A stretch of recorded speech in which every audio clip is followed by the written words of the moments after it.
Look around you. In this very moment, paper surrounds you in ways you've stopped noticing. Books rest on shelves. Documents hide in folders. Receipts crumple in pockets. This thin, humble sheet has become so ordinary that we forget it wasn't always here. And without it, our world would be unrecognizable. Imagine waking tomorrow in a world where paper never existed. No books to teach you, no letters from loved ones, no maps to guide your journey. Knowledge would live only in memory, fragile as morning mist.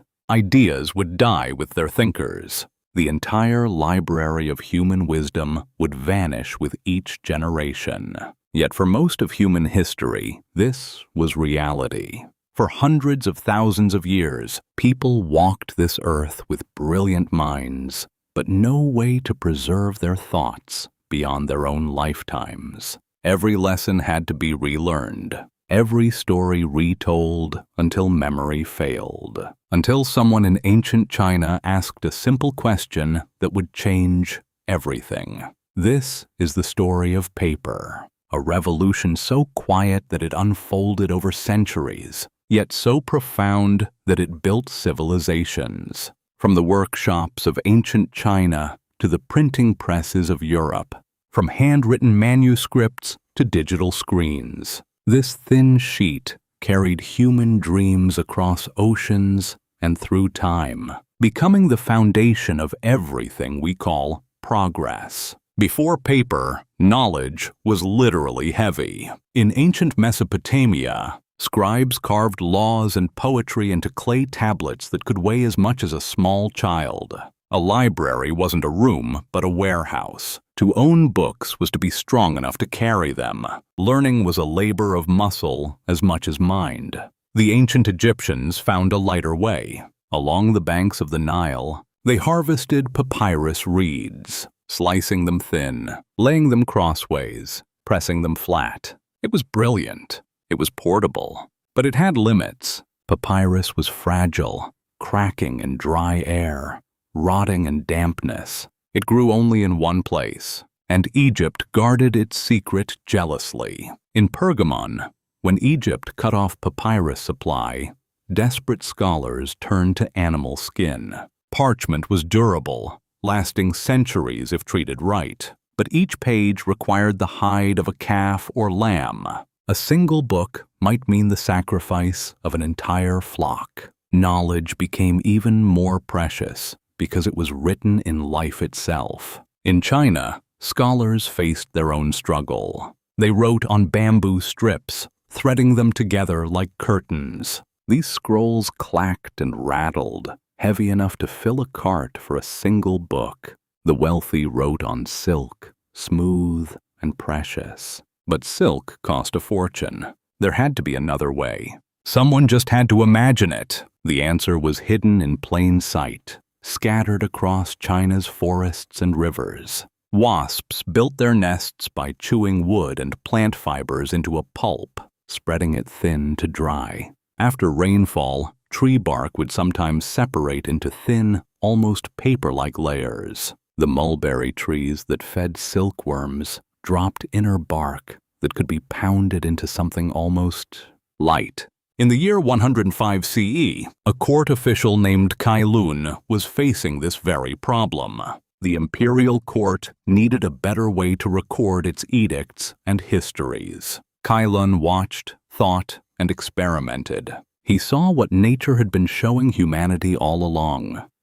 You don't need entire trees or animal hides. You only need their smallest parts rearranged. Cai Lun's process was revolutionary in its simplicity. Take tree bark, hemp, old fishing nets, even worn-out cloth. Soak them in water until soft. Beat them into a pulp, breaking down the fibers. Pour the mixture onto a fine screen, letting water drain away. What remained was a thin mat of tangled fibers. Let it dry. You had paper. Why did this work when nothing else had? The secret lies in the nature of plant fibers themselves. Under a microscope, each fiber is like a tiny thread covered in rough scales. When beaten and mixed with water, These fibers naturally interlock, creating a web stronger than you'd imagine. As water evaporates, hydrogen bonds form between fibers, holding them together forever.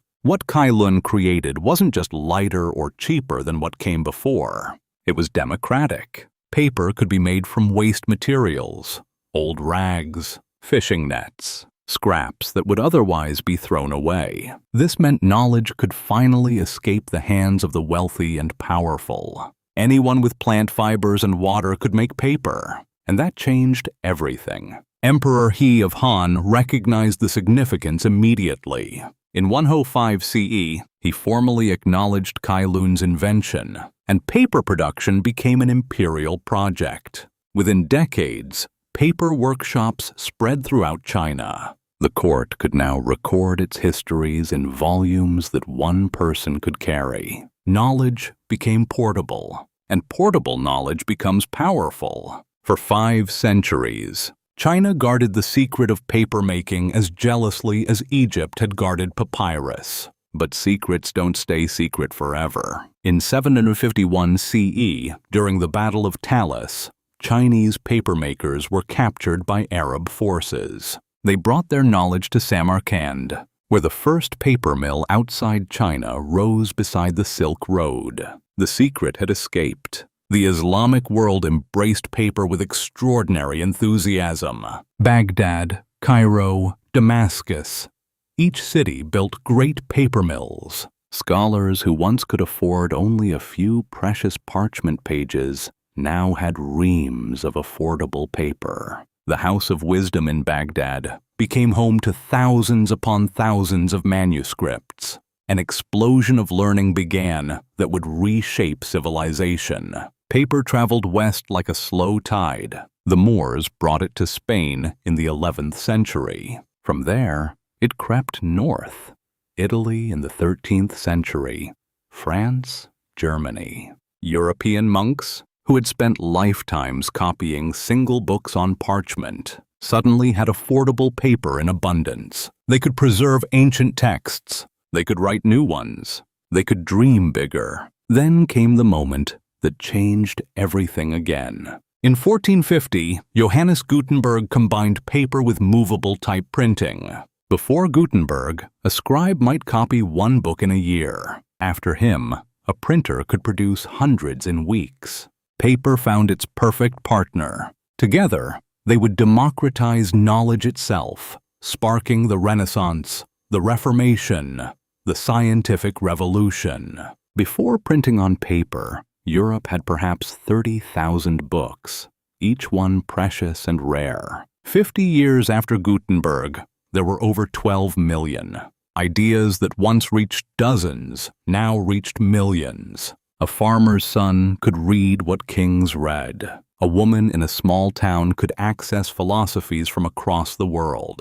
Paper didn't just carry information, it carried possibility. Paper transformed private life too. For the first time in history, ordinary people could write to loved ones far away. Letters became the threads that held families together across oceans. A mother could send her love across continents. A soldier could write home from war. Paper became the keeper of intimate words, the preserver of private moments that otherwise would have vanished into silence. Paper even became value itself. China first printed paper money in the 11th century, wealth you could fold in your pocket. Later, paper would carry identity, birth certificates, passports, diplomas. These documents weren't just records. They were proof of existence, tickets to opportunity, bridges between who you were and who you could become. Paper held dreams in its fibers. Artists found in paper a democratic canvas. Before paper, only the wealthy commissioned paintings on expensive materials. But paper made art accessible. A Japanese master could fold it into cranes. A Chinese calligrapher could transform it into flowing poetry. A European child could draw their first picture. Paper became the surface where human creativity met possibility. In the 17th century, paper enabled something new, the newspaper. Information could flow daily to thousands, then millions. Citizens could read about their government, debate policies, hold power accountable. Tyrants have always feared the press for good reason. Paper, combined with printing, gave people a voice, and voices, once amplified, are hard to silence. As paper proliferated, so did the temples built to house it. Public libraries rose in cities across the world. Democratic palaces where anyone could access centuries of human thought. These weren't just buildings. They were promises. Promises that knowledge belonged to everyone, that wisdom wasn't for sale, that the past spoke to the present, and paper carried those voices forward. Then came computers, and we thought paper's story might end. Why write on paper when you can type on screens? Why print when you can email? For years, people predicted the paperless office, the paperless world. But something curious happened. The more digital we became, the more we craved paper's tangibility, its realness, its permanence. Studies reveal what we feel instinctively. We remember better when we write by hand. We focus deeper when we read from paper. There's something about the physical act, the scratch of pen on paper, the turn of a page, that connects us to knowledge differently than scrolling ever could. Paper engages not just our eyes but our hands, our sense of touch, our spatial memory. But paper's story has a shadow. Every year, millions of trees fall to become paper. Forests that took centuries to grow vanish in minutes under chainsaws. Paper mills pollute rivers. The convenience we've enjoyed came at a cost to Earth itself. Now we face a question Cai Lun never had to ask. How do we balance our need for paper with our planet's survival? Hope comes from returning to paper's origins. Today, sustainable forestry plants new trees for every one harvested. Recycled paper reduces waste. Those old newspapers become new notebooks. Alternative fibers like bamboo and hemp, materials Cai Lun himself would recognize, offer paths forward. We're learning that paper and forests don't have to be enemies. They can be partners, as they've always been. What is paper's future in our digital age? Perhaps it's becoming something more precious, precisely because it's no longer everything. The books we choose to keep in paper become more meaningful. The letters we write by hand carry more weight. Paper is transforming from utility into ritual, from abundance into intention, and maybe that's exactly what it should be. Tonight, as you drift toward sleep, remember Cai Lun, who asked a simple question nearly 2,000 years ago. Remember the Islamic scholars who filled libraries with knowledge. Remember Gutenberg, who freed that knowledge to flow. Every book you've ever held, every letter you've treasured, every document that shaped your life, they're all part of paper's gift to humanity. Paper taught us that the humblest materials can carry the grandest ideas. That what matters isn't luxury, but accessibility. That knowledge grows when shared, not hoarded. That sometimes the quietest revolutions are the most profound. And that the best inventions serve not just their creators, but all of humanity, across all of time. So tonight, as you close your eyes, picture a single sheet of paper, blank, waiting, full of possibility, like the sheet where Cai Lun first spread his pulp, like the page where you might write tomorrow. Paper's story isn't over. It's ongoing, and in some small way, you're part of it. Every time you turn the page, you honor everyone who ever made that possible. Rest now, knowing that across 2,000 years, countless hands have touched paper with the same wonder you feel. That the words you read tomorrow were made possible by someone in ancient China who believed knowledge should be light enough to carry. That every page you've ever held connects you to every reader who came before. Sleep well. The paper will be here when you wake. Thank you, Cai Lun, for seeing possibility in pulp and water. Thank you to the nameless papermakers in Baghdad, Samarkand, and Toledo. Thank you to every printer who scattered knowledge like seeds. Thank you to the forests that gave their bodies so we could share our thoughts. May we honor that gift with wisdom. May we use it well. May we pass it forward. Tomorrow, when you pick up a piece of paper, a book, a note, a drawing, you'll remember, this isn't just paper. It's 2,000 years of human ingenuity. It's the bridge between minds across time. It's Cai Lun's dream, still living. And you're holding it. Sleep now. Dream of all the stories yet unwritten. Good night.